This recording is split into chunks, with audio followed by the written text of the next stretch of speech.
Bismillahirrohmanirrohim. Assalamualaikum warahmatullahi wabarakatuh.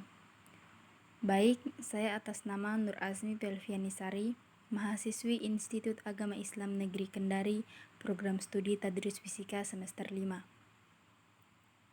Di sini, saya akan membahas materi mengenai elastisitas zat.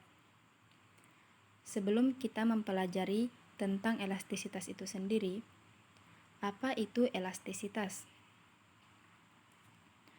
Nah, elastisitas adalah kemampuan benda kembali ke bentuk semula setelah gaya luar yang diberikan pada benda dihilangkan. Sifat elastis bahan itu ada dua, yaitu elastis dan plastis. Elastis itu apa? Elastis adalah bahan yang dapat kembali ke bentuk semula atau bersifat elastis. Contohnya karet, pegas, ketapel, dan per pada motor. Misalnya kita memberi gaya tekan pada karet, apa yang akan terjadi? Dia akan kembali ke bentuk semula setelah gaya luar yang diberikan itu dilepaskan atau dihilangkan. Itu namanya elastis. Yang kedua ada plastis. Plastis itu adalah bahan yang tidak dapat kembali ke bentuk semula. Contohnya plastisin, tanah liat, adonan tepung.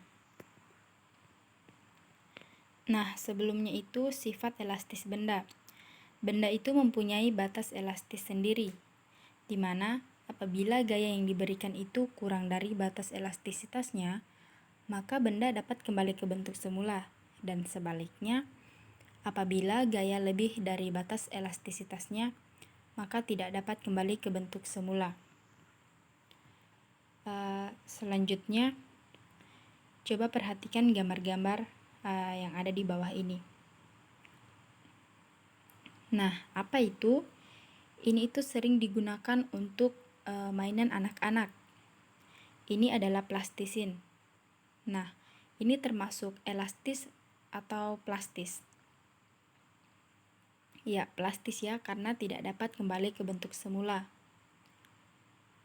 Nah, ini sudah tidak asing lagi buat kita semua ya, di kehidupan sehari-hari. Ini adalah karet gelang. Karet gelang itu termasuk benda elastis atau plastis? Ya, plastis ya, karena dapat kembali ke bentuk semula setelah gaya luar dilepaskan. Selanjutnya ada adonan kue, enak sekali ya.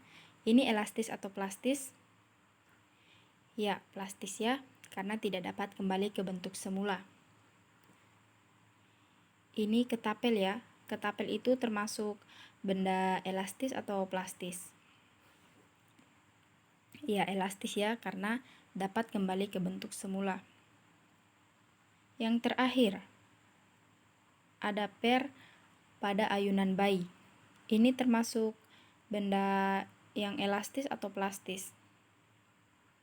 Ya, elastis ya. Nah, selanjutnya mengenai komponen elastisitas zat. Ada 3, yaitu yang pertama, tegangan atau stres. Yang kedua, ada regangan atau strain. Yang ketiga, modulus elastisitas atau modulus Young. Modulus Young simbolnya biasanya E atau Y. Berikut penjelasannya.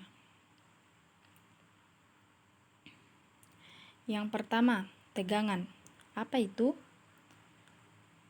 Nah, apabila kawat dengan luas penampang A mengalami suatu gaya tarik F pada ujung-ujungnya, gaya tarik menyebabkan tegangan pada kawat.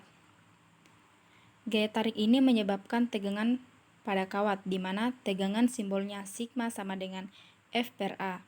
F itu gaya, dan A itu luas penampang bahan.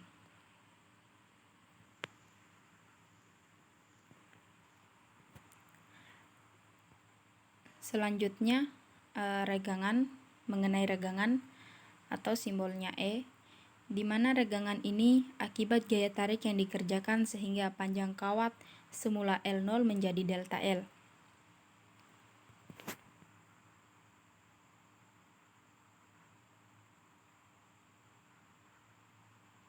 Selanjutnya mengenai modulus Young. Modulus Young menunjukkan tingkat elastisitas suatu benda. Modulus Young adalah besarnya gaya yang bekerja pada luas penampang tertentu untuk meregangkan benda. Modulus Young itu biasa simbolnya Y atau E besar, di mana Y sama dengan tegangan per regangan. Tadi, tegangan itu sigma sama dengan F per A, dan regangan itu E sama dengan delta L per L0. Maka dari rumusan tersebut dapat ditemukan rumusan Y sama dengan F kali L0 per A kali delta L, di mana Y adalah modulus Young dengan satuan Newton per meter persegi. Baik, demikian materi yang dapat saya paparkan. Saya ucapkan terima kasih. Wassalamualaikum warahmatullahi wabarakatuh.